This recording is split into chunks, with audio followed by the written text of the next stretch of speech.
آل محمد اللهم صل على محمد وآل محمد اللهم صل على محمد وآل محمد اللهم كل وليك الحجة ابن الحسن صلواتك عليه وعلى آبائه في هذه الساعة وفي كل ساعة وليا وحافظا وقائدا وناصرا ودليلا وعينا حتى تسكنه أرضك طوعا وتمتعه فيها طويلا اللهم صل على محمد وآل محمد اعوذ باللہ من الشیطان الرجیم بسم اللہ الرحمن الرحیم۔ تمام تعریفیں خدائے وحدہ لا شریک کے لیے اور درود و سلام حضرت محمد مصطفیٰ صلی اللہ علیہ وآلہ وسلم اور آپ کے آل پاک پر۔ ناظرین اکرام، ہدایت ٹی وی کی جانب سے براہ راست نشر ہونے والے پروگرام نور دعا کے ہمراہ آپ کا میزبان کفایت حسین حاضر خدمت ہے۔ اس پروگرام میں آپ کی خدمت میں خوش آمدید عرض کرتا ہوں اور آپ تمام ناظرین جہاں کہیں بھی ہمارا پروگرام دیکھ رہے ہیں، آپ تمام ناظرین کی خدمت میں دل کی گہرائیوں سے ہدیہ سلام پیش کرتا ہوں۔ ناظرین، شب جمعہ ہے، دعا کی شب ہے اور مناجات کی شب ہے، مغفرت کی شب ہے، توبہ کی شب ہے، نزول رحمت کی شب ہے، خداوند متعال کی بارگاہ میں اپنے گناہوں کے اعتراف کی شب ہے اور خداوند متعال سے گناہوں کی مغفرت کی درخواست کی شب ہے۔ اپنے جو مرحومین ہیں ان کو یاد کرنے کی شب ہے، ان کے لیے ایصال ثواب کرنے کی شب ہے، اور جتنی بھی حاجات ہیں، جتنی بھی ضرورتیں ہیں، ان کو خداوند متعال کی بارگاہ میں پیش کرنے کی شب ہے اور خداوند متعال سے ان کی دعا کو طلب کرنے کی شب ہے۔ خداوند متعال کی بارگاہ میں شکر ادا کرتے ہیں کہ اس نے اس شب میں ہمیں ایک مرتبہ پھر توفیق دی کہ ایران کے مقدس شہر قم حضرت فاطمہ معصومہ کے جوار سے آپ کی خدمت میں یہ پروگرام براہ راست پیش کر رہے ہیں۔ انشاءاللہ ہر پروگرام کی طرح آپ ہمارے پروگرام میں شرکت کریں گے اور آپ خود انشاءاللہ دعا کریں گے۔ یہاں پر جناب فاطمہ معصومہ کے جوار میں ہمیں انشاءاللہ آپ کی دعا بی بی تک پہنچے گی، اور اسی طریقے سے جو بھی آپ کی دعائیں ہوں گی، حاجات ہوں گی، انشاءاللہ ہمارے مولانا بھی ہیں پروگرام میں، وہ آپ کی دعاؤں کے، آپ کی دعا کی قبولیت کے لیے، آپ کے حاجات کے برطرف ہونے کے لیے، آپ کے مشکلات کو دور ہونے کے لیے دعا کریں گے۔ اور ناظرین، چونکہ ہمارے پاس جو انمول خزانہ ہے وہ ائمہ طاہرین اہل بیت علیہم السلام کا ہے، اور یہ جو ایام ہیں یہ حضرت امیر المومنین علی بن ابی طالب مولا کائنات کی ولادت کے ایام ہیں، ان سے منسوب ایام ہیں، مہینہ بھی انہی کا مہینہ ہے، رجب کا مہینہ چل رہا ہے، تو انہی کو ہم وسیلہ قرار دیں گے، چونکہ یہی وہ ذوات ہیں کہ جنہوں نے ہمیں عبادت کا طریقہ بھی بتایا ہے اور دعا کا سلیقہ بھی سکھایا ہے۔ تو انشاءاللہ ان کا ذکر خیر ہوگا۔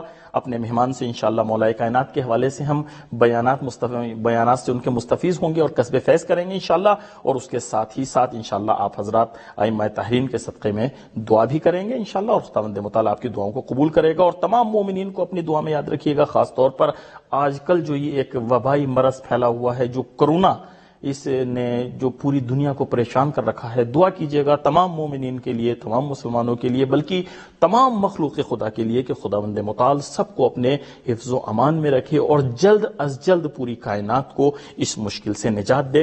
اور میں آپ کی خدمت میں عرض کروں کہ آج الحمدللہ خداوند متعال نے ہمیں جس عظیم شخصیت کی میزبانی کا شرف عطا کیا ہے، ان سے آپ اس پلیٹ فارم کے ذریعے، ہدایت ٹی وی کے ذریعے مستقل مستفیض ہوتے رہتے ہیں۔ الحمدللہ آج براہ راست پروگرام میں آپ کے ساتھ ہوں گے اور آپ سے گفتگو کریں گے، وہ ہیں جناب مولانا فدا علی حلیمی صاحب قبلہ۔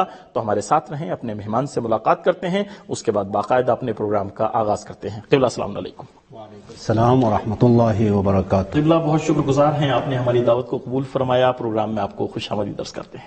میں بھی آپ کو شکریہ ادا کرتا ہوں اور آپ کے خدمت میں اور سامعین اور ناظرین کی خدمت میں بھی سلام عرض کرتا ہوں۔ قبلہ، جو ایام چل رہے ہیں مولا کائنات کی ولادت کے، ظاہر ہے یہ پورا سلسلہ، اور ہمارے یہاں بر صغیر میں ایک بہت اچھی یعنی سنت کہہ لیجئے یہ ہے کہ کم سے کم ایک ہفتے تک اس خوشی کو منایا جاتا ہے الگ الگ مناسبتوں سے، خاص طور پہ جو 17 رجب ہوتی ہے تو ہمارے یہاں تو بہت بڑے بڑے پروگرام ہوتے ہیں، تو ایام مولا کی ولادت کے ہیں، اس مناسبت سے آپ کی خدمت میں مبارکباد پیش کرتے ہیں۔ خیر مبارک، میں بھی آپ کی خدمت میں اور ناظرین گرامی قدر کی خدمت میں مولا امیر المومنین علیہ الصلوۃ والسلام کی ولادت باسعادت کی مناسبت سے تبریک و تہنیت عرض کرتا ہوں۔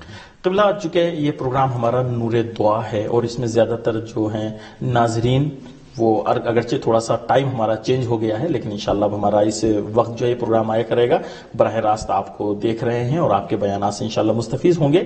میں آپ سے عرض کرنا چاہوں گا، چونکہ دعا کے حوالے سے پروگرام ہوتا ہے تو ہم اس دعا کے حوالے سے اپنی گفتگو کا آغاز کریں گے کہ جو آج کل سب سے زیادہ مناسبت رکھتی ہے، وہ دعا ہے حضرت فاطمہ بنت اسد جو مادر امیر المومنین علی ابن ابی طالب علیہ السلام ہیں، جس وقت وہ مولا کائنات کی ولادت کے لیے جاتی ہیں اور وہ دعا جو فرماتی ہیں، تو ہم اس سے اپنی گفتگو کا آغاز کریں گے کہ آپ اس دعا پر روشن ڈالیے، وہ کون سی دعا تھی اور اس کے معرف کیا تھے۔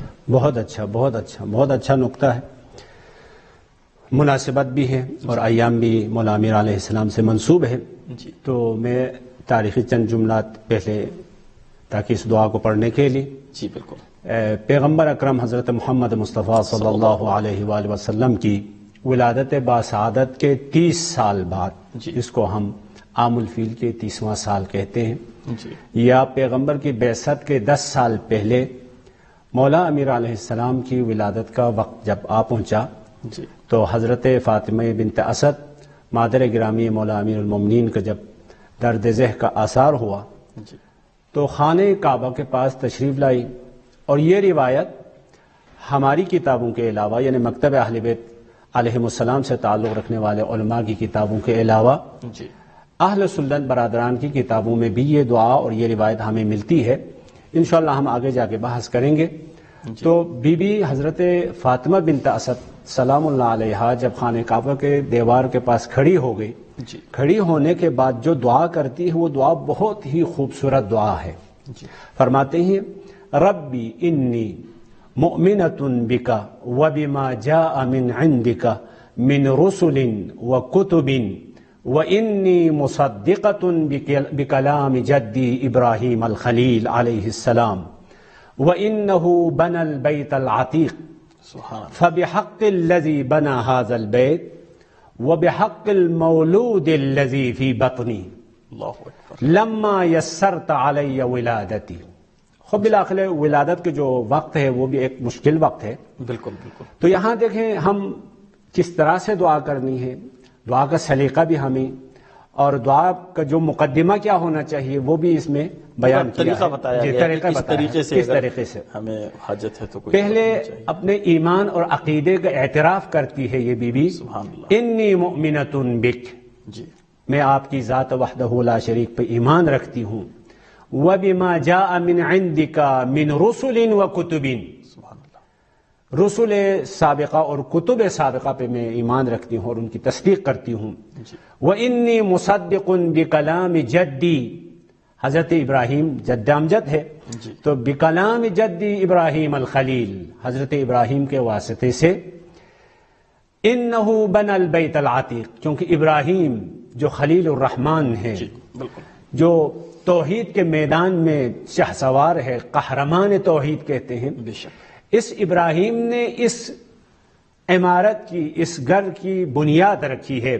جی، فَبِحَقِّ الَّذِي بَنَى هَذَا الْبَيْتِ، اس ذات کی قسم، اس کا واسطہ جس نے اس کی بنا رکھی ہے۔ جی، پھر خوبصورت یہ ہے، ابھی تو حضرت امیر المومنین اس ظاہری دنیا میں تشریف نہیں لائے ہیں، ان کی دیکھیے واقعی جی، واقعی معرفت دیکھیں، جی بالکل، اور توسل کا طریقہ بھی دیکھیں، بے شک، وَبِحَقِّ الْمَوْلُودِ الَّذِي فِي بَطْنِي، جی، اور اس بچے کی، اس مولود کے واسطہ، اس کی حرمت کا واسطہ جو میرے شکم یعنی جو بانی ہے اس خانے خدا کا، اس کا بھی واسطہ، اس کا واسطہ، اس گھر کا بھی واسطہ، اور اس گھر میں آنے والے کا بھی اللہ اکبر، واسطہ۔ جی بالکل، جی، لما یسرت علی ولادتی، یہ ولادت میرے لیے بہت آسان کر دیں۔ جی، بس اس دعا سے چند نکات سمجھ میں آ جاتے ہیں۔ جی، پہلا نقطہ یہ ہے کہ دعا کرنے سے پہلے خدا کی وحدانیت اور جن چیزوں کے بارے میں ہمیں عقیدہ رکھنا چاہیے، تو ہمارا عقیدہ اور ہمارا ایمان اس کا اعتراف کرنا ضروری ہے۔ بے شک، پھر اس کے بعد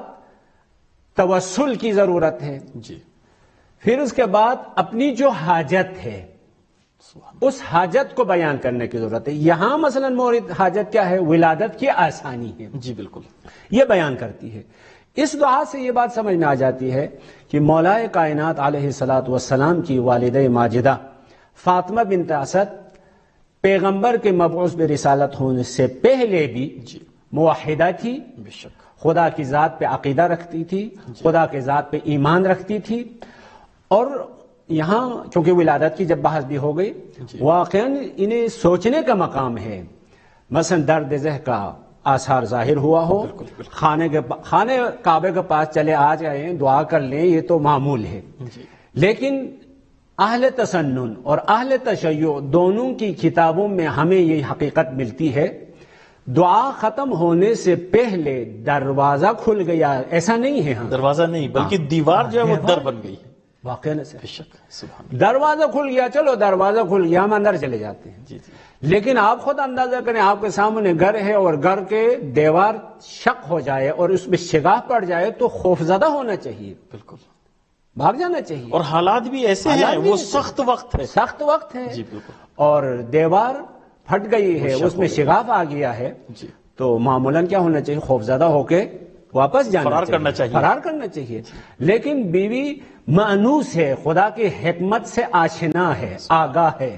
دیوار شق ہو جاتی ہے تو یہ سمجھ گئی کہ میرے لیے خصوصی دروازہ بنایا ہے، بے شک.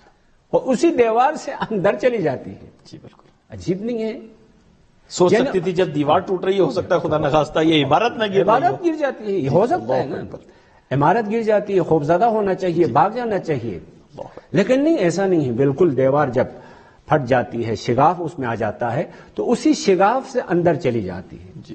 اور خدا کی حکمت یہ ہے کہ وہ دیوار دوبارہ مل جاتی ہے اور بند ہو جاتی ہے. شیعہ سنی دونوں کی کتابوں میں 3 دن تک اندر رہی. جی. یعنی وہاں پہ بیوی نے دعا کی، وہاں پہ ہی مولا امیر علیہ السلام سے متوسل ہو کے دعا کی. یہ ہمیں بھی درس دیا کہ اگر تمہیں دعا کرنی ہے تو علی کو وسیلہ بنائے بغیر کوئی راستہ نہیں ہے. اور متوسل کر کے دعا کی، ادھر ہی دعا مستجاب بھی ہو گئی. سبحان اللہ. ادھر دعا مستجاب ہو گئی تو آخر میں اس دعا، یہ لمبی دعا ہے، جی. یہ دعا ہماری کتابوں میں سے علل الشرائع میں جناب شیخ صدوق، جس کی تاریخ وفات ہے 380 ہجری، جناب شیخ صدوق علل الشرائع میں صفحہ نمبر 315 حدیث نمبر 3 میں، اور امالی صدوق صفحہ نمبر 194 صفحہ نمبر حدیث نمبر 206 میں، اور جناب شیخ طوسی امالی میں صفحہ نمبر 706 حدیث نمبر 1511 میں یہ دعا نقل کرتے ہیں. پھر 3 دن کے بعد بیوی جب باہر نکلتی ہے تو یہ فخر کرتے ہوئے باہر نکلتی ہے. کیا فرماتی ہے؟ انی فضلت علی من تقدمنی من النساء لأن آسیہ بنت مزاحم عبدت اللہ سرا فی موضع لا يحب ان يعبد اللہ فیہ الا اضطرارا، وأن مريم بنت عمران هزت النخلة البائسة بيدها حتى أكلت منها رطبا جنيا، وإني دخلت بيت الله الحرام وأكلت من ثمار الجنة وأرزاقه. جی بالکل. یہ فخر کرتے ہوئے باہر نکلتی ہے کہ گزشتہ خواتین پہ مجھے فضیلت ملی ہے. فضیلت کیا ہے؟ آسیہ بنت مزاحم خدا کی عبادت کرتی تھی لیکن چھپ کے عبادت کرتی تھی. ایک ایسی جگہ فرعون کے گھر میں، جی بالکل، وہ گھر اس کو پسند نہیں تھا، پھر بھی وہاں پہ مجبوری کی وجہ سے، اضطرار کی وجہ سے وہاں خدا کی عبادت کرتی تھی، خدا کی بارگاہ میں راز و نیاز کرتی تھی. جی. مریم بنت عمران، اس کے لیے جب حضرت عیسیٰ کی ولادت کا وقت آیا تو جنت سے جنت سے ان کے لیے کھانا نہیں آیا. جی جی. لیکن جب ولادت کا وقت آیا تو وہ آنا نہیں آیا، ختم ہو گیا، پہلے آتا تھا. جی بالکل نہیں آیا. لیکن میرے لیے خدا نے خانہ کعبہ میں خصوصی دروازہ بنایا، اس بیت اللہ میں جو مجھے پسند ہے، اس گھر میں مجھے عبادت کرنے کا موقع فراہم کیا. اور 3 دن تک میرے لیے اکلت من ثمار الجنتی وارزاقہ، جنت کے میوہ اور جنت کے ارزاق اور رزق سے میں کھاتی رہی. تو یہاں سے یہ بات پتہ چلتا ہے بیوی سلام اللہ علیہا کے ایمان اور عقیدت کے علاوہ جو دعا کی ہے اس توسل کی وجہ سے ادھر ہی دعا مستجاب ہو جاتی ہے. تو ہمیں یہ درس ملتا ہے کہ ہمیں بھی ہمیشہ خدا کی بارگاہ میں دعا کرنی چاہیے، لیکن دعا توسل کے ذریعے سے دعا کریں. اہل بیت اطہار علیہ السلام کے بہت اچھے طریقے سے آپ نے اس کے یعنی دعا کے ساتھ ساتھ مولا کائنات کی ولادت کی طرف بھی آپ نے اشارہ فرمایا. دعا کے حوالے سے ہم آپ سے گفتگو کریں گے، لیکن جب یہ آپ نے ایک ایسا منظر یہاں پہ بنا دیا، ماحول ایسا بن گیا ولادت کا مولا کائنات کی، تو ہم اسی موضوع کو تھوڑا سا آگے بڑھائیں گے. اور جس وقت نبی اکرم صلی اللہ علیہ وسلم آتے ہیں، وہ تھوڑا سا ایک وہ رہ گیا ہے اور مولا کائنات کو آغوش میں لیتے ہیں. تو مجھے چونکہ ظاہر ہے یہ ہمارا پروگرام جو ہو رہا ہے گویا کہ ایک جشن کا عنوان ہے اس کا، کیونکہ ولادت کے ایام میں مجھے بھی یہاں پہ شاعر کا ایک شعر یاد آ رہا ہے کہ جس وقت نبی اکرم صلی اللہ علیہ وآلہ وسلم نے مولا کائنات کو آغوش میں لیا اور وہ گفتگو جو دونوں میں ہوئی وہی کہ مثلاً کیا صحف سنائے، مثلاً انبیاء کے صحف سنائے اور پھر اس کے بعد جو ہے وہ ساری چیزیں، تو وہاں پہ ایک شاعر ایک منظر کشی کرتا ہے. وہ کہتا ہے کہ جب نصف نور آ کے ملا نصف نور سے، ماشاءاللہ ماشاءاللہ، چونکہ ایک نور کے دو ٹکڑے ہیں، ٹھیک ہے، اور خود حدیث بھی ہے، بالکل بالکل، پیغمبر انا وعلی من نور واحد. جی جی، تو وہی شاعر کہتا ہے کہ جب نصف نور آ کے ملا نصف نور سے، چونکہ ابھی تک تو نصف نور تھا نبی اکرم صلی اللہ علیہ وسلم کی صورت میں، اب مولا کائنات جب تشریف لے آئے اور اب یہ جب دونوں خانہ کعبہ میں ملتے تو نور کامل ہو گیا. جی جی، جب نصف نور آ کے ملا نصف نور سے، قدرت نے اپنے آپ کو دیکھا غرور سے. آج جب اس نے دیکھا کہ میرے دونوں یعنی نور جو میرا کامل ہو رہا ہے. تو قبلہ یہ جو واقعہ ہے مولا کائنات کا خانہ کعبہ میں ولادت کا، اس کے حوالے سے ایک دو سوال میں آپ سے پوچھنا چاہوں گا. یہ تمام شیعہ علماء اس کے اوپر متفق ہیں کہ یہ واقعہ خانہ کعبہ میں جی ایسا ہوا؟ ٹھیک، بہت اچھا، بہت خوبصورت سوال ہے. اور آج کل بھی بعض یہ سوال اٹھایا جاتا ہے کہ حضرت امیر علیہ السلام کی ولادت خانہ کعبہ میں نہیں ہوئی تھی. جی، تو میری نظر میں یہ جو کہنے والے یا تاریخ سے ناآگاہ ہیں یا خاص غرض اور بیماری میں مبتلا ہونے کی وجہ سے، غرض اور مرض ہونے کی وجہ سے اس حقیقت کے انکار کرتے ہیں. میں آپ کی خدمت میں پہلے مکتب اہل بیت علیہ السلام سے تعلق رکھنے والے ہمارے محدثین اور مورخین اور بزرگان کے چند اقوال آپ کی خدمت میں نقل کروں. سب سے پہلے شیخ مفید، شیخ مفید کی تاریخ وفات ہے 413 ہجری. اس کی کتاب ہے الارشاد فی معرفت حجج اللہ علی العباد، اب جس کو اردو میں اس کا ترجمہ ہوا ہے تذکرۃ الاطہار کے نام سے. اس کتاب میں شیخ مفید کی عربی عبارت آپ کی خدمت میں اور ناظرین محترم کی خدمت میں نقل کروں.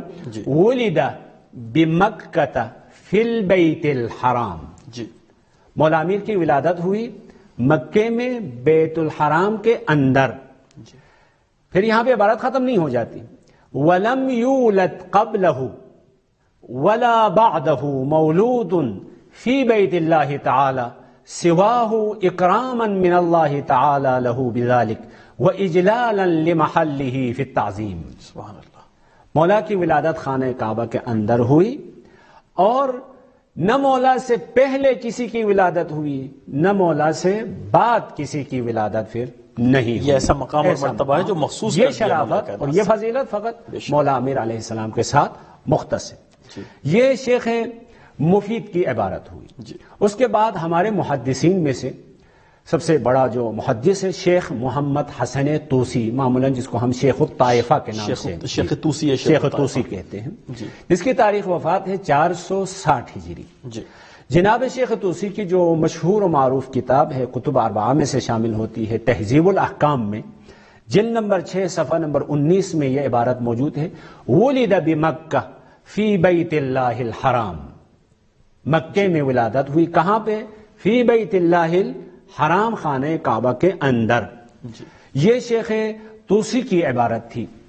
اس کے بعد آپ کی خدمت میں عرض کروں نہج البلاغہ جو مولا امیر علیہ السلام کے خطبات اور کلام پہ مشتمل کتاب ہے. اس کتاب کو جمع کرنے والا جناب سید رضی یا شریف رضی کے نام سے معروف ہے. اس کی تاریخ وفات ہے 406 ہجری. فرماتے ہیں ولد بمکہ فی بیت اللہ الحرام، خانہ کعبہ میں مولا کی ولادت ہوئی. ولا نعلم مولودا ولد فی الکعبۃ غیرہ، ہمارے علم میں نہیں ہے خانہ کعبہ میں مولا علیہ السلام کے علاوہ کسی اور کی ولادت نہیں ہوئی ہے.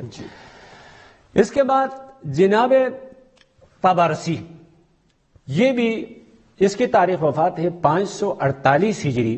جی یہ طبرسی اعلام الورا اعلام الورا باعلام الہدا اس کتاب میں جلد نمبر 1 صفحہ نمبر 306 میں نقل کرتے ہیں.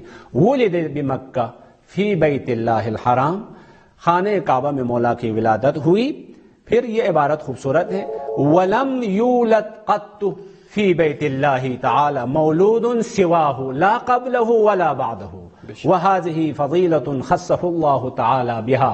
یعنی یہ فضیلت اور یہ شرافت پروردگار عالم جو حکیم ذات ہے، اس پروردگار عالم نے اس ذات کے لیے اس مولود بابرکت کے ساتھ مختص کر دیا اور مخصوص کر دیا. قبلہ یہ تو اپنے علماء یعنی ہمارے تمام علماء کا اس کے اوپر اتفاق ہے. جی جی. لیکن جو علماء مثلا اہل سنت میں سے ہیں، جی کیا وہ بھی اس بات کے قائل ہیں کہ مولا کائنات کی ولادت؟ یہ بھی بہت خوبصورت نقطہ اٹھایا. آپ کی خدمت میں اور ناظرین محترم کی خدمت میں اہل سنت کے بھی معتبر ترین اور خصوصاً علم حدیث اور خصوصاً علم تاریخ میں مہارت رکھنے والے علماء اور ہمارے برصغیر سے تعلق رکھنے والے علماء کے بھی ہم نام لیں گے کہ اردو زبان. سب سے پہلے حاکم نیشاپوری. حاکم نیشاپوری کے بارے میں بتاؤں گا یہ کون ہے. اس کی تاریخ وفات ہے 405 ہجری، یعنی قرن پنجم میں. اس کی کتاب ہے المستدرک علی الصحیحین. المستدرک علی الصحیحین ناظرین محترم کی خدمت میں بیان کروں، اہل سنت برادران کے ہاں دو معتبر ترین کتاب ہے. البتہ صحاح ستہ ہے، لیکن صحاح ستہ میں سے دو کتاب بہت ہی معتبر ہے. ایک کا نام ہے صحیح مسلم، دوسرے کا نام ہے صحیح بخاری. تو جناب حاکم نیشاپوری جو خود علم حدیث میں امام مانا جاتا ہے، بہت ہی ماہر ہے. المستدرک علی الصحیحین سے مطلب یہ ہے کہ صحیحین کی شرائط کے مطابق، یعنی صحیح بخاری کی شرائط کے مطابق اور صحیح مسلم کی شرائط کے مطابق قابل قبول احادیث کو پھر سے ایک دفعہ جمع کیا ہے. یعنی کچھ اس طرح کی احادیث جو ان کی شرائط پہ اترتی تھی ان کتابوں میں نہیں تھی، تو انہوں نے ان کو جمع کیا. جمع کیا ہے. تو اس کتاب میں مستدرک میں جلد نمبر 3 صفحہ نمبر 483 میں لکھتے ہیں، یہ عبارت قابل دقت ہے. وہ ایک عام مثلا عالم کی مولانے کی عبارت نہیں ہے، یہ امام المحدثین کی عبارت ہے. قد تواترت الاخبار ماشاءاللہ ان فاطمہ بنت اسد ولدت امیر المؤمنین علی بن ابی طالب کرم اللہ وجہہ فی جوف الکعبہ. یعنی امیر المومنین علی بن ابی طالب ان کا اپنے عقیدے کے مطابق کرم اللہ وجہہ فاطمہ بنت اسد کے بطن مبارک سے خانہ کعبہ کے اندر پیدا ہوئے. اس واقعے کے بارے میں روایات تواتر ہے، متواتر یعنی یقین آور ہے. اس حد تک یہاں پہ نقل ہے کثرت کے ساتھ کہ پڑھنے والے کو یقین ہو جاتا ہے. یہاں پہ کوئی ظن گمان کی گنجائش کوئی اتفاق ہے. یہ بھی جی اتفاق ہے. اجماع. حاکم نیشاپوری کون ہے؟ اس کے بارے میں برادران اہل سنت کے مسلک سے تعلق رکھنے والے جناب علامہ ذہبی شافعی جو رجال کے بہت ہی ماہر ہے، علامہ ذہبی جناب حاکم نیشاپوری کے بارے میں کہتے ہیں الحاکم الحافظ الکبیر امام المحدثین وهو ثقة واسع العلم. اس طرح سے اس کی تعریف کرتا ہے. جی وہ محدثین کا امام ہے، علم بہت زیادہ ہے، قابل اعتماد ہے، ثقہ ہے. جناب جلال الدین سیوطی جو تفسیر میں بھی حدیث میں بھی تاریخ میں بھی مہارت رکھتے ہیں، حاکم کے بارے میں فرماتے ہیں الحافظ الکبیر امام المحدثین وکان امام عصره فی الحدیث. حدیث میں اپنے زمانے میں وہ امام مانا جاتا تھا. العارف به حق معرفتہ، فقط حدیث جمع کرنے والا نہیں بلکہ حدیث صحیح ہے غلط ہے کیا ہے ہر لحاظ سے ہر جہت سے حدیث شناس انسان تھا. یہ جناب حاکم نیشاپوری اس طرح سے نقل کرتے ہیں. ایک اور بھی آپ کی خدمت میں اور ناظرین محترم کی خدمت میں نقل کروں، سبط ابن جوزی حنفی. اس کی تاریخ وفات ہے 654 ہجری میں. تذکرۃ الخواص میں نقل کرتے ہیں فتح لها باب الکعبہ فدخلت، البتہ ہماری کتابوں میں دیوار کے شق ہونے کے بارے میں یہ حقیقت تھی، یہاں پہ فتح لها باب الکعبہ فدخلت فوضعته فیہا، بی بی فاطمہ بنت اسد سلام اللہ علیہا خانہ کعبہ کے اندر داخل ہو گئی اور وہاں پہ مولا علیہ السلام کی ولادت ہوئی. جی. جناب برہان الدین حلبی، یہ شافعی، اس کی کتاب ہے السیرۃ الحلبیہ کے نام سے، بہت ہی معروف اور معتبر کتاب ہے. جلد نمبر 3 صفحہ نمبر 485 میں لکھتے ہیں ولد علی بن ابی طالب کرم اللہ وجہہ فی الکعبۃ، کعبے میں مولا علیہ السلام کی ولادت ہوئی. ہمارے برصغیر سے تعلق رکھنے والے اور خصوصاً ابھی دیوبندی مسلک سے تعلق رکھتے ہو یا بریلوی مسلک سے تعلق رکھتے ہو، کوئی فرق نہیں پڑتا، ان سب کے بنیاد رکھنے والا شاہ ولی اللہ محدث دہلوی. شاہ ولی اللہ محدث دہلوی 1176 ہجری میں اس کا انتقال ہوا ہے. اپنی کتاب ازالۃ الخفا میں صفحہ نمبر 251 میں لکھتے ہیں تواتر اخبار سے یہ بات ثابت ہے کہ امیر المؤمنین علی علیہ السلام روز جمعہ 13 رجب 30 عام الفیل کو وسط کعبہ میں فاطمہ بنت اسد کے بطن سے پیدا ہوئے. پھر عبارت خوبصورت یہ ہے اور آپ کے علاوہ نہ آپ سے پہلے نہ آپ کے بعد کوئی خانہ کعبہ میں پیدا ہوا ہے. صحیح. یعنی مولا کی ولادت کو اس بات کرنے کے علاوہ کسی اور کی پھر وہاں پہ ولادت نہیں ہوئی ہے، اس کی نفی بھی کرتے کوئی نہیں ہے. جی. پھر اس کا بیٹا شاہ عبد العزیز دہلوی جو معمولاً اہل تشیع سے کوئی خاص تحفہ اثنا عشریہ جس نے کتاب لکھی ہے، بالکل شیعوں کے جو ہے مذہب تشیع کے بہت بڑے مخالفین میں، یعنی کبھی کبھار ایسا ہو سکتا ہے نہیں یہ خود شیعہ مائل تھا، رافضوں سے شاہ ولی اللہ محدث دہلوی ان کے یہاں ایک وہ پایا جاتا تھا، لیکن اس نے شاہ عبد العزیز میں ایسا نہیں ہے، جب اس نے وہ تحفہ اثنا عشریہ کتاب لکھی ہے. بالکل بالکل. تو اسی تحفہ اثنا عشریہ کے مختصر یعنی مختصر التحفۃ الاثنا عشریہ میں لکھتے ہیں وہ صحیح لمبی عبارت میں وہی جو ہماری کام کی عبارت ہوگی، یعنی ولدت ہناک لما اصابها من شدت المزاحمت والمجاذبت، جب درد ذہ کا اظہار ہوا تو فاطمہ بنت اسد خانہ کعبہ میں داخل ہو گئی اور وہاں پہ مولا علیہ السلام کی ولادت ہوئی.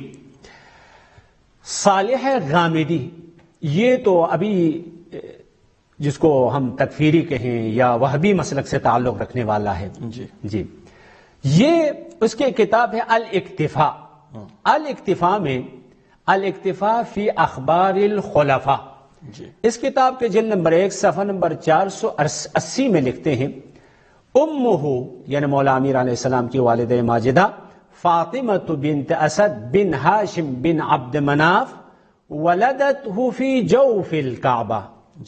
مولا امیر کی ولادت کعبہ کے اندر ہو گئی. وہی اول ہاشمیت ولدت لہاشم، کیونکہ دونوں طرف سے ہاشمی ہیں، نجیب الطرفین جس کو کہا جاتا ہے. مصر سے ایک عالم کا ہم نام لیں گے، عباس محمود عقاد مصری، جو عالم اسلام کا بہت معروف لکھنے والا اور رائٹر ہے. بالکل. ولد علی فی داخل الکعبہ، خوبصورت عبارت ہے، اس وجہ سے اس کی عبارت میں نقل کر رہا ہوں. کرم اللہ وجہہ عن السجود لاصنامها، کیونکہ یہ وجہ بھی یہاں پہ بیان کیا ہے کہ مولا امیر کو کرم اللہ وجہہ، باقی کسی اصحاب نبی میں سے کسی صحابی کو حتی ہمارے برادران اہل سنت بھی کرم اللہ وجہہ نہیں کہتے، رضی اللہ عنہ رضی اللہ تو کہتے ہیں، کرم اللہ نہیں کہتے ہیں. تو یہاں پہ وجہ بیان کرتے ہیں، وہ یہ ہے کرم اللہ وجہہ عن السجود لاصنامها، پروردگار عالم نے مولا امیر کے چہرے کو مکرم رکھا ہے. کس سے؟ عن السجود لاصنامها، مولا امیر نے کبھی بھی زندگی میں کبھی بھی بت کے سامنے سجدہ نہیں کیا. پھر آگے کہتے ہیں فکأنما کان میلادہ، گویا مولا امیر کی ولادت خانہ کعبہ میں ہو گئی. تو یہاں پہ کیا بتانا چاہتے ہیں پروردگار عالم؟ ثمة إيزانا بعهد جديد للكعبة وللعبادة فيها. کعبہ اگرچہ مقدس ہے، اس میں کوئی شک نہیں ہے، بے شک، لیکن جناب عباس محمود عقاد مصری کہتے ہیں مولا امیر کی ولادت کعبے میں ہوئی، یعنی ایک قسم کا یہاں پروردگار عالم یہاں پہ اعلان کرنا چاہتا ہے کعبہ کا نئی تاریخ شروع ہونے والی ہے. سبحان اللہ، کعبہ کے لیے ایک نیا دور شروع ہونے والا ہے، ایک تاریخ کا نیا موڑ ہے. تاریخ نیا موڑ ہے، جی بالکل، یہ شروع ہونے والا ہے. اس کا اعلان کرنے کے لیے پروردگار عالم نے مولا کی ولادت وہاں پہ واقع کی. اللہ اجازت دیجیے ذرا فون دیکھ لیتے ہیں. السلام علیکم. وعلیکم السلام ورحمۃ اللہ. جی حاضر بول رہا ہوں میں خاص فتح. جی بہت شکریہ کال کرنے کے لیے، فرمائیے. جی یہ پوچھنا تھا کہ مولا علی علیہ السلام کی کلمات میں یا رسول اکرم صلی اللہ علیہ وسلم کی کلمات میں جب کوئی وبائی امراض آتے اس کے لیے دعا آپ نے بتائی ہو تو اس کی دعا فرمائیے جب تک آپ کو لوگ کروڑوں سے پریشان ہے. جی بالکل. مولا علی علیہ السلام یا ہمارے 12 اماموں نے جو بتائی ہو جی وہ دعا کی ذرا اگر وضاحت فرما دے تو مہربانی ہو. بہت شکریہ، جزاک اللہ. بہت ہی اچھا سوال ہے آپ کا، چونکہ آج سب کی ضرورت یہی ہے، سب سے پہلی ضرورت کہ ہمیں اس طرح کی دعائیں معلوم ہونی چاہیے کہ جو اہل بیت اطہار نے اس طرح کے وبائی امراض کے لیے بتائی ہوں. بالکل بالکل، جو اہل بیت نے اماموں نے فرمائی ہے اسی میں سب سے بڑی فضیلت ہے. بے شک بے شک. بہت شکریہ. انشاءاللہ میں گزارش کروں گا قبلہ سے، انشاءاللہ قبلہ بیان فرمائیں گے. جی قبلہ. جی بہت اچھا. اس طرح کی دعا کوئی اہل بیت اطہار سے ہو جو اس طرح کے حالات بنے ہوں، یعنی خدا نخواستہ یہ جو ہم سے کہا گیا ہو، جی. ایسے موقع پر جس دعا کا سہارا لیا جائے. جی جی دیکھیں خصوصیت کے ساتھ مثلا اس وبا کے لیے یہ دعا پڑھیں جی. ایسا نہیں ہے، لیکن الحمدللہ ہمارا مکتب اور مکتب اہل بیت علیہم السلام دعا کے اعتبار سے ایک غنی اور بے نیاز ایک مکتب ہے. بے شک. یعنی ایک ایسا خزینہ ہمارے پاس ہے، جی. یہ خزینہ کسی اور مکتب کے پاس نہیں ہے. جی. تو خصوصاً رہبر معظم انقلاب حفظہ اللہ نے جو کہا تھا اس ایام میں آیت اللہ خامنئی نے جی. کہا امام سجاد علیہ السلام کی دعاؤں پہ مشتمل جو کتاب ہے صحیفۃ السجادیہ کے نام سے، جی. یا زبور اہل بیت کہتے ہیں یا انجیل آل محمد کہتے ہیں، بہت ہی خوبصورت کتاب ہے، بہت ہی عالی کتاب ہے، مختلف عناوین پہ مشتمل دعائیں ہیں. ان دعاؤں میں سے ایک دعا جیسے کہ رہبر معظم نے بھی فرمایا تھا وہ دعا معمولاً پڑھتے رہیں تو مفید ہے. اس کے علاوہ بھی دعا پڑھنے کے خاص طریقے ہیں. دیکھیں دعا کے موضوع پہ ہی ہم تھوڑی سی گفتگو کریں گے. جی. دعا اصلاً ہم کیوں کریں؟ قبلہ ایک بات آپ کی روکتے ہوئے تاکہ یہ ان کا سوال جو ہے ہمارے عزیز اور دوست کا مکمل ہو جائے. جو علماء کی سیرت میں ہمیں ملتا ہے اور اس طرح کے واقعات رونما ہوئے مثلا دوسرے شہروں میں اس طرح کی بیماری اگر کبھی پھیلی ہے تو بہت اہم چیز جو ہے وہ زیارت عاشورہ. زیارت عاشورہ کی بڑی تاکید کی گئی ہے کہ زیارت عاشورہ پڑھیں. پھر حدیث قصہ بھی ہے، یعنی یہاں بھی علماء نے خود تاکید کی ہے کہ زیارت عاشورہ اور حدیث قصہ کو جو ہے وہ اپنی زندگی میں معمول بنا لیں، یعنی روزانہ جو ہے اس کو کم سے کم ایک مرتبہ پڑھا جائے. اور اس کے علاوہ آیت اللہ وحید خراسانی حفظہ اللہ کے ایک توصیہ ہے کہ وہ سورہ یاسین کی زیادہ تاکید کرتے ہیں کیونکہ سورہ یاسین قلب قرآن ہے. بے شک بالکل. تو سورہ یاسین پڑھ کے کیونکہ امام زمان علیہ السلام کے لیے ہدیہ کریں. جی بالکل. جی. السلام علیکم. جی السلام علیکم. وعلیکم السلام ورحمۃ اللہ. جی آپ کا پروگرام دیکھ رہے ہیں. بہت شکریہ. کل ایک اس پہ اپنا ویڈیو وائرل ہوئی ہے. جی.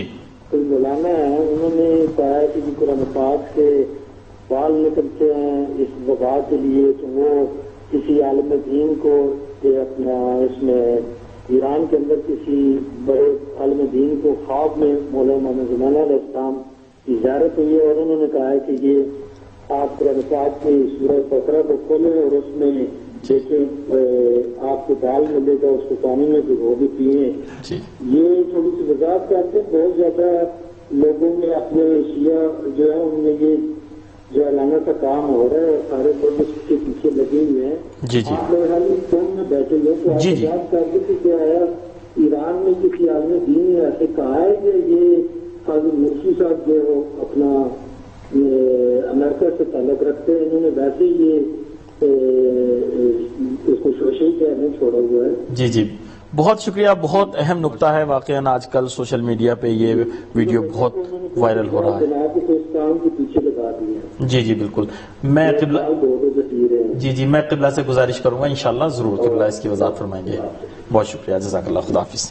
جی قبلہ، یہ بہت بڑا مسئلہ بنا ہوا ہے، کتنے لوگ فون کر کے پوچھ رہے ہیں کہ آخر کیا کیا جائے، تو آپ وضاحت فرمائیں بسم اللہ۔ یہ کسی عالم دین نے کوئی خواب دیکھا ہے یا نہیں دیکھا، ہمارے لیے کوئی ثابت نہیں ہے۔ اگر دیکھا بھی ہو تو ثابت نہیں ہے، ہمارے لیے کوئی ثابت نہیں ہے۔ جی دوسری بات یہ ہے، دیکھیں ہمارے پاس دو چیزیں ہیں، ایک دعا اور دوسری دوا، ہم دونوں کو مانتے ہیں۔ ہمارا مذہب یعنی اسلام اور خصوصاً مکتب اہل بیت علیہ السلام میں علم کی جتنی اہمیت ہے اتنی اہمیت آپ کو کسی بھی مکتب میں نہیں ملے گی۔ جی ہمارے مکتب میں عقل کی جتنی اہمیت ہے اتنی اہمیت آپ کو کسی بھی اور مکتب میں نہیں ملے گی۔ لذا یعنی ہے اس قسم کے خرافات کہیں یا مثلا عوام یعنی اس کا حقیقت سے کوئی تعلق نہیں ہے، کوئی تعلق نہیں ہے۔ اور ایک عجیب بات قبلہ یہ ہے کہ منسوب یہ کیا جا رہا ہے کہ ایران میں کسی عالم نے دیکھا ہے، اور پھر کہا جا رہا ہے کہ وہاں پہ اس کے بعد سے کوئی رپورٹ نہیں ہوئی ہے، اور اس طرح کوئی ایسا نہیں ہے، کوئی رپورٹ نہیں۔ یہاں پہ سلسلہ جو ہے چل رہا ہے، سب دواؤں کے لیے کہہ رہے ہیں، دعا کے لیے بھی کہہ رہے ہیں، لیکن یہ بال والا جو مسئلہ ہے، یہ بال والا مسئلہ ابھی خود انقلاب اسلامی سے پہلے میں تاریخ تھوڑا سا نقل کروں، بالکل، کیونکہ انقلاب اسلامی سے پہلے اسرائیل کی طرف سے ایک پروگرام تھا شیعوں کا عقیدہ سست کرنے کے لیے، بالکل، جو شاہ ایران کا مشیر تھا اور جو موساد کا اس وقت جو ہے وہ ہیڈ آف دا ڈپارٹمنٹ، تو اس نے یہ اعتراف بھی کیا تھا۔ جی اس نے یہ اعتراف بھی کیا تھا۔ اب انہوں نے اس طرح سے بنایا تھا، دیکھیں مثلا یہ بار بار ابھی سوشل میڈیا فقط یہ بال کی بات نہیں ہے، بہت سارے اور چیزیں بھی، مطلب ادھر معجزہ ہو گیا ہے، اس نے خواب دیکھا ہے، ادھر یہ ہو گیا، ادھر یہ ہو گیا ہے، کسی دلیل کے بغیر، کسی کوئی اتھینٹک دلیل کے بغیر اس قسم کی باتیں ہوتی ہیں، بعد میں لوگ تجربہ بھی کرتے ہیں، نہیں ہو گیا تو عام عوام کا کیا ہو جاتا ہے، عقیدہ ختم ہو جاتا ہے۔ یہ تو بعد کی بات ہے قبلہ، ایک تو بعد کی بات ہے، پھر دوسرے یہ کہ اس سے پہلے ہی ہو یا نہ ہو، ہمارے یہاں ہمارے مذہب میں ہمارے مکتب میں اس کی گنجائش نہیں ہے، بالکل، جیسے میں نے کہا ہمارے علم میں علم کی جتنی اہمیت ہے، عقل کی جتنی اہمیت ہے، کسی اور مذہب میں اتنی اہمیت آپ کو نہیں ملے گی۔ لہٰذا جب تک علمی طور پر ثابت شدہ نہ ہو یا عقل اس کی تائید نہ کرے، کوئی چیز ہمارے پاس قابل قبول نہیں ہے۔ جی بالکل، صحیح فرمایا آپ نے۔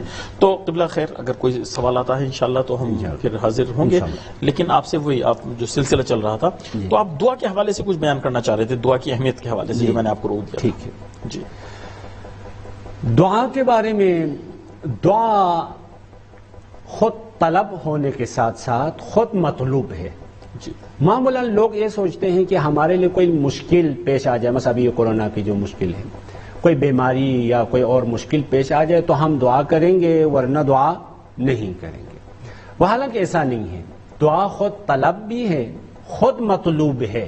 جی، ہم عقل اس کی تائید کرتی ہے دعا مطلوب ہونے کی، جی، ہم قرآن و حدیث کی تاکید کرتی ہے کہ دعا مطلوب ہے۔ وہ کس طرح سے؟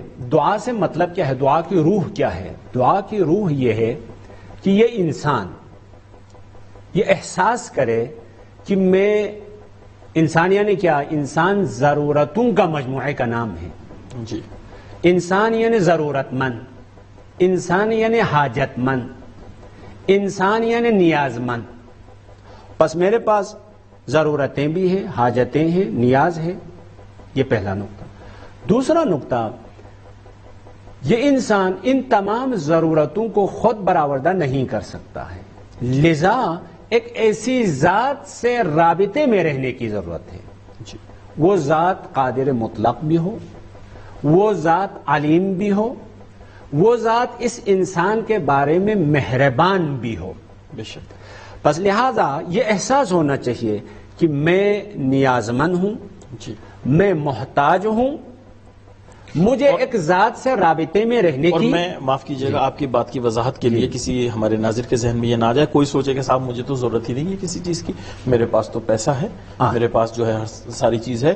تو نیاز مند کا مطلب یہ ہے کہ خدا کے علاوہ ہر چیز جو ہے وہ نیاز مطلق ہے. نیاز اصلاً خود قرآن بھی کہا اور عقل بھی اسی کی تائید کرتی ہے. انتم الفقراء الی اللہ. جی بالکل. فقراء نے فقیر، فقیر نے محتاج. جی بالکل. دیکھا ابھی آپ نے جو مثال دی، میرے پاس پیسہ ہے، میرے پاس صحت ہے. جی صحت ہے کس نے دی؟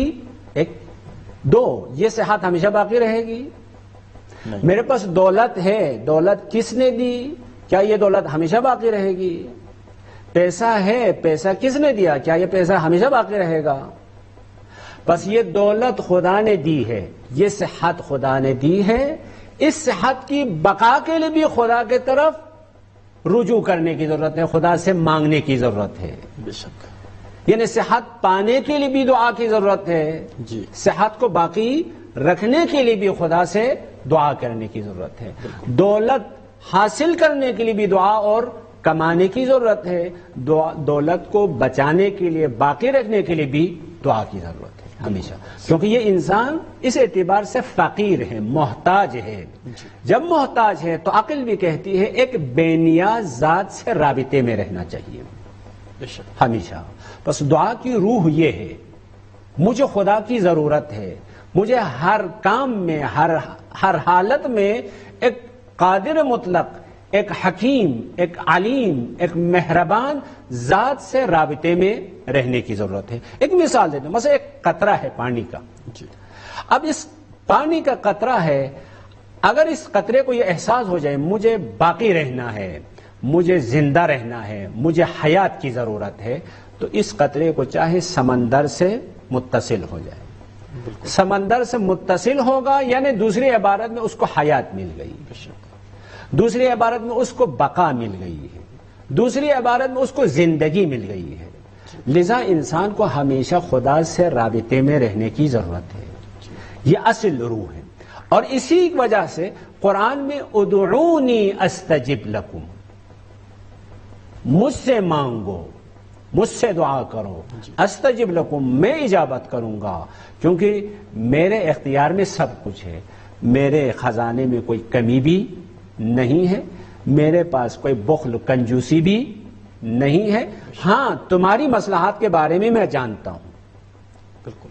کبھی ایسا ہوتا ہے مثلا فرض کہ ہم اپنے عزیز کے پاس جا کے ہاتھ پھیلائیں مجھے کچھ دے دے، ممکن ہے اس کے پاس نہ ہو، ممکن ہے اس کے پاس ہو، وہ ہمیں بخل اور کنجوسی کی وجہ سے ہمیں نہ دے، لیکن خداوند متعال ان چیزوں سے پاک ہے. وہ ایسا نہیں ہے. جی بالکل. خدا کے خزانے میں کوئی کمی بھی نہیں ہے، خدا کے ذات میں کوئی کنجوسی بھی نہیں ہے. جی بالکل. اور ایک خدا قادر مطلق بھی. بالکل صحیح. جی. ایک سوال معمولاً ذہن میں آتا ہے، انسان جو ہے دعا کرتا رہتا ہے لیکن اس کی دعائیں جو ہے قبول نہیں ہوتی، تو وہ کون سے شرائط ہیں کہ مثلا جن کی رعایت کی جائے تاکہ انسان مطمئن ہو جائے کہ اس کی دعا جو ہے وہ قبول ہوگی؟ بہت اچھا. جی. پہلے ہم اسی معاملے ایک مغالطہ ہوتا ہے، لوگ ہم جب کہتے ہیں دعا کریں، جیسے ہم نے ابھی کہا کہ دعا اصلا انسان کی ضرورت ہے. جی. انسان کی فطرت کہتی ہے دعا کریں، انسان کی عقل کہتی ہے دعا کریں، اور قرآن بھی کہتا ہے دعا کریں، اور حدیث بھی کہتی ہے دعا کریں. انسان کی ضرورت ہے. پہلی بات. جب ہم کہتے ہیں لوگوں سے کہ دعا کریں تو کہتے ہیں ہماری دعا تو قبول نہیں ہوتی ہے. جی. میں یہاں بتانا چاہوں گا کہ اگر آپ صدق دل سے دعا کریں تو دعا قبول نہیں ہوتی ہے، یہ ممکن نہیں ہے. صحیح. وہ کس طرح سے؟ اس کے 4 طریقے ہیں. پہلے میں وہ طریقے بتا دوں. ایک طریقہ یہ ہے کہ آپ نے خدا سے دعا کی یا ایک مخصوص چیز کے بارے میں، صحت کے بارے میں، دولت کے بارے میں، نوکری کے بارے میں، مخصوص چیز کے بارے میں. جی. مخصوص چیز کے بارے میں آپ نے دعا کی اور آپ کے مصلحت میں یہ چیز تھی تو وہی چیز آپ کو مل جاتی. صحیح. ٹھیک ہے، دعا مستجاب ہو گئی. ایک. 2، آپ نے ایک چیز کی طلب کی لیکن وہ چیز آپ کے مصلحت میں نہیں تھی، اس کے متبادل کوئی چیز. مثلا فرض کریں ایک جوان دولت کے لیے دعا کرے، مال کے لیے، ثروت کے لیے دعا کرے، اور خدا دولت اس کو دینے کے بجائے عقل دے دیتا ہے. جی بالکل، دولت دینا مناسب نہیں تھا اس کے لیے. عقل دے بعد میں دولت خود کما لے گا. جی اگر عقل کے بغیر دولت دے تو یہ تو اس کی تباہی ہے. بالکل، وبال جان ہے دیکھو اس کے یہ لیے. مانگ رہا ہے دولت، جی اس کو دے رہا ہے عقل، جی تو پھر بھی آپ کی دعا رد تو نہیں ہو گئی ہے. صحیح. کوئی اور چیز مل گئی. میرا مراد یہ ہو کوئی اور چیز آپ کو مل گئی ہے. 2 3 تیسرا طریقہ یہ ہے چلے وہ چیز بھی نہیں ملی، متبادل چیز بھی نہیں ملی، کیونکہ ہم نے پہلے کہا تھا دعا طلب ہونے کے ساتھ مطلوب بھی ہے. جی لذا کوئی بھی انسان اس دنیا میں دعا کرے گا، اس کو وہ چیز بھی نہیں ملی، متبادل چیز بھی نہیں ملی، تو قیامت کے دن اس دعا کا اجر اور ثواب اس کو ملے گا. حدیث میں ہے کہ اتنا ثواب اس کو ملے گا تو یہ انسان پریشان ہو جاتا ہے، اتنا میں نے تو کوئی عمل خیر انجام نہیں دیا تھا، یہ کہاں سے آیا؟ تو وہاں سے جواب آتا ہے تم نے جو دنیا میں دعائیں کی تھی اس دعا کا صلہ تمہیں نہیں ملا تھا، وہ صلہ ہم ابھی تمہارے لیے. تو وہاں پہ انسان حسرت کرے اے کاش دنیا میں میری کوئی دعا قبول نہ ہوتی. پر لہٰذا دیکھیں آپ کی دعا کبھی رد نہیں ہوئی ہے. بالکل. آپ معاف کیجیے گا. السلام علیکم. السلام علیکم. وعلیکم السلام ورحمۃ اللہ. میرا نام علی اظہر ہے، میں لندن سے بول رہا ہوں. جی ماشاء اللہ. ابھی جو پروگرام چل رہا ہے مولانا کے ساتھ، جی اس سے بات کرا سکتے ہیں آپ؟ جی جی جی فرمائیں فرمائیں. مولانا آپ کی گفتگو سن رہے ہیں. مولانا صاحب آپ کی بہت اچھی تقریر سن کر دل باغ ہو گیا ہے، لیکن آج کے زمانے کے حالات کو دیکھ کر ایک طرف وائرس چلا ہے، ایک طرف ہے یہ اپنے مسلم بھائیوں پر جگہ جگہ پر جو سزائیں اور وغیرہ یہ چاہا جاتا ہے، تو ہمارے ہدایت کی تو چاہیے کہ آپ 2 وقت یعنی ظہرین سے پہلے آدھا گھنٹہ اور مغربین سے پہلے آدھا گھنٹہ 15 منٹ کی تلاوت کروائیں اور 15 منٹ ہمارے ساتھ دعا کا ذخیرہ. ابھی آپ فرما رہے تھے کتنا ذخیرہ پڑا ہوا ہے، جی لیکن میں اس میں سے 10% بھی میں نہیں دیکھتا ہوں. صحیح. تو خاص کے جب وقت ٹھیک ہو جائے تو پھر آپ تصویریں مناجات جو کچھ بھی ہے وہ سب کروائیں یہاں پر. جی ہمیں کوئی اعتراض نہیں، لیکن حال کے زمانے کے جیسے آج گفتگو ہو رہی ہے بہت اچھی گفتگو ہے. جی جی سمجھے میں تو نماز کے آدھے گھنٹے آج کے وقت کے مطابق آدھے گھنٹے پہلے 15 منٹ تلاوت قرآن ہو جائے اور اس کے بعد میں یہ دعائیں سجا دیا ہے مفاتیح زندان ہے جو دعائیں ہیں اس کو تاکہ آنے والی نسل اس کی عادت پڑے. بالکل صحیح فرمایا. بس مجھے اتنا کہنا تھا، اگر کوئی بہت اچھا. نہیں جزاک اللہ، بہت اچھا نقطہ ہے، آپ نے بہت اچھے نقطے کی طرف توجہ دلائی ہے. واقعی اور ہمارا جو پروگرام یہ نور دعا ہے یہ اسی لیے ہے چونکہ اس کے ذریعے انشاءاللہ دعائیں بھی اور معمولاً ہمارے جو موضوعات ہوتے ہیں وہ دعاؤں کے معرف ہوتے ہیں. مثلا اس میں مناجات کے حوالے سے بھی گفتگو ہوئی ہے، اس میں دعائے کمیل کے حوالے سے بھی گفتگو ہوئی ہے، اس کے معرف کے حوالے سے. چونکہ صرف دعا پڑھنا شاید اتنا مفید نہ ہو، انسان جب اس کو سمجھ کے پڑھے گا، اس کی اہمیت کو نظر میں رکھ کے پڑھے گا، اس وقت اس کے لیے بہت مفید ثابت ہوگا. لیکن آپ کا بہت اہم نقطہ ہے، انشاءاللہ کوشش کریں گے کہ یہ جو ٹائم ہے اس کو دعا کے لیے انشاءاللہ نظر میں رکھا جائے. بہت شکریہ، جزاک اللہ. جی قبلہ. جی تو دیکھیں دعا کبھی رد نہیں ہوئی ہے. جی لوگ یہ کہتے ہیں کہ ہماری دعا قبول نہیں ہوئی. ٹھیک ہے، جس چیز کو آپ نے طلب کی تھی وہ چیز آپ کو نہیں ملی، یہ کبھی ہو سکتا ہے. جی اس کے لیے ایک مثال، اسے ایک بچہ ہے، ماں ہے، ماں بچے سے محبت کرتی ہے، اس کی محبت میں ہمیں کوئی شک نہیں ہے، شک کی گنجائش نہیں. لیکن یہ بچہ کیا کرتا ہے، ماں کے سامنے جا کے گڑ گڑا کے روتا ہے، مجھے چھری دے دے، مجھے چھری دے دے. جی ماں بے شک اس سے محبت کرتی ہے، اس کی محبت میں کوئی شک نہیں، لیکن ماں چھری اس کو نہیں دیتی. چھری کے بجائے کوئی اور چیز اس کو دے دیتی ہے اور اس کو خاموش کر دیتی. جی کیوں ایسا ہوا؟ اس حقیقت کو سورہ بقرہ آیت نمبر 216 میں ارشاد ہوتا ہے، عسیٰ ان تکرہوا شیئا وہو خیر لکم وعسیٰ ان تحبوا شیئا وہو شر لکم. کبھی ایسا ہوتا ہے کہ مجھے کوئی چیز اچھی لگے، جی وہو خیر وہو شر لکم، وہ تمہارے لیے شر ہو. کبھی ایسا ہے کہ مجھے ایک چیز بری لگے لیکن وہ خیر لکم، ایسا کیوں ہوتا ہے؟ وہ ماں اور بچے والی مثال کی طرح. واللہ یعلم وانتم لا تعلمون. سبحان اللہ. بالکل. خدا جانتا ہے تمہاری مصلحت کس چیز میں ہے، ہم صرف ظاہر کو دیکھ رہے ہیں. ہم ظاہر کو دیکھتے ہیں. وانتم لا تعلمون. ہم اس حقیقت سے آشنا نہیں ہیں آشنا نہیں کہ اگر یہ چیز ہمیں مل جاتی ہے تو اس سے کتنا نقصان پہنچ سکتا ہے ہمارے اوپر. کوئی بچے کی مثال ہے، چھری مجھے دے دیں، خود چھری اس کو دے دیں، یا خود کے لیے نقصان یا کسی اور کے لیے نقصان ہو سکتا ہے.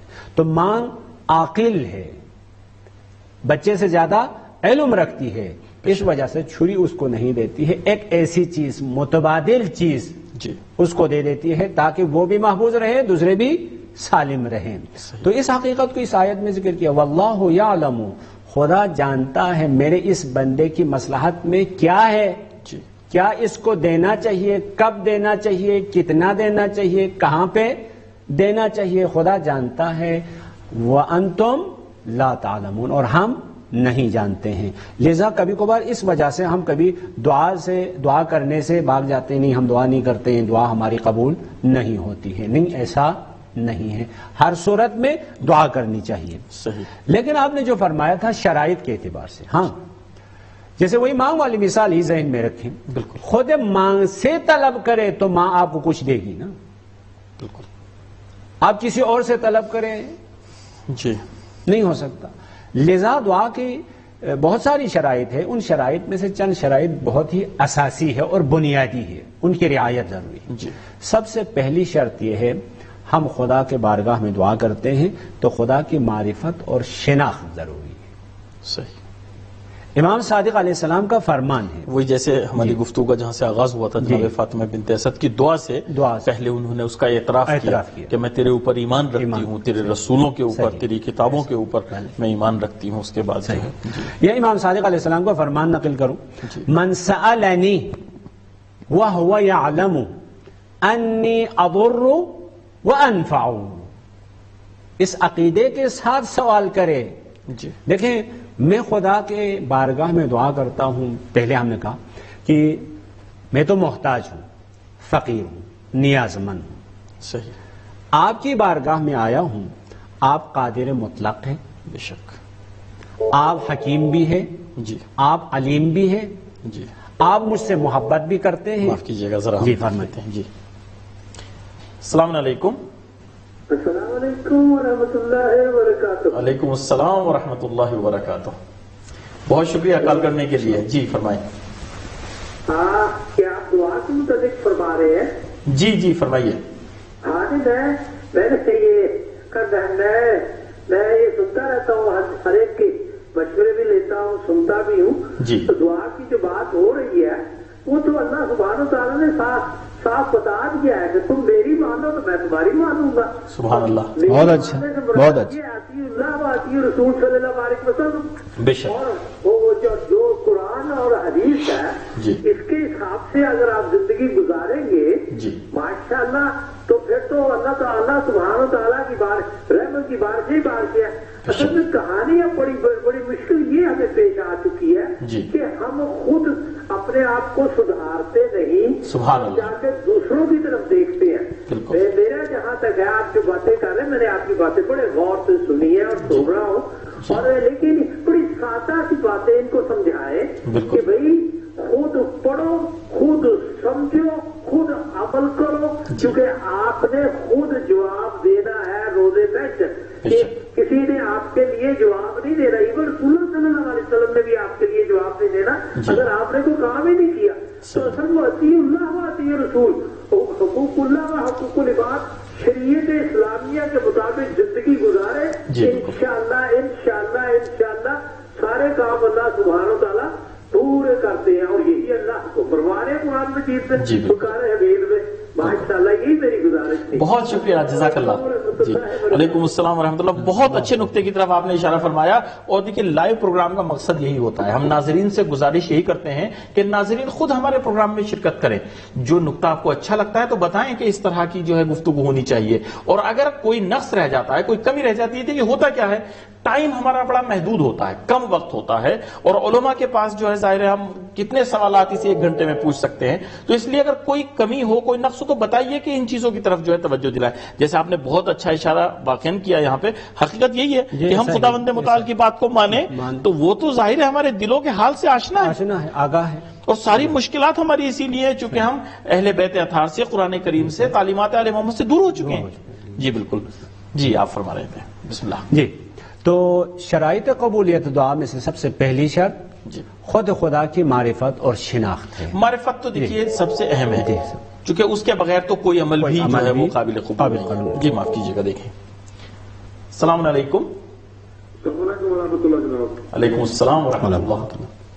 صاحب بہت اچھی باتیں ہو رہی ہیں, بہت بڑا لیکچر ہے جناب. خطبہ دعا کے بارے میں بہت شکریہ. مستفید ہو رہی ہے ہم جناب. ہم آپ کا بہت بہت شکریہ ادا کرتے ہیں جناب. بہت شکریہ, جزاک اللہ. خدا آپ کو جزائے خیر عطا فرمائے. بہت شکریہ. خدا حافظ, فی امان اللہ.